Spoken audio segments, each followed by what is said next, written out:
درێژەی کار و چالاکیەکانی کۆمەڵگەی پەروەردەیی مارگرێت و دەستگای کەریمی ئەلەکە و دەستگای جەمال عیرفان هەستاین بە دابەشکردنی 100,000 کتێب بەسەر خوێندنگە و قوتابخانەکانی سلێمانی. ئەمەش بۆ بە کللتورکردنی خوێندنەوە لە لای فێرخوازان کە کارێکی زۆر گرنگ و بەسوودە و دەستخۆشیش لە دکتۆر تەها ڕەسوڵەکەین بۆ ئەم کارە گرنگی کە ئەنجامیاوە. بەخێر هاتنی کۆمەڵگەکەتانەکەی مارگرێت بە سەرۆکایەتی کاک تەها ڕەسوڵ سوپاستانەکەین بۆ ئەم پرۆژەیە و هیواداری نمونەتان زۆر بێت چونکە کۆمەڕاستی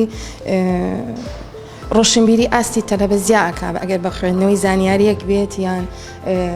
هەچ معلوماتێ بێ وەریگرێ لە ڕێی هەچ کتێبێکەوە دەستان خۆش بێ بەڕاستی شتێکی چاکتان کردووە لەلایەن کاک تەها و کتێبانە دابینکراوە دەستخۆشیتانەکەین. بەڕاستی زۆر سپاسی دکتۆر تەها ڕەسوڵەکەین بۆ هێنانی ئەم کتێبانە بۆ قوتابخانەکەمان چونکە کتێبخانە سوودێکی زۆری هەیە بۆ قوتابخانەکەمان لەبەرەوەی کە هەنێ شت هەیە کە قوتابی لەوانەیە لە ژیانی ڕۆژانەی نەیزانێت بەڵام کە دێتە قوتابخانەکە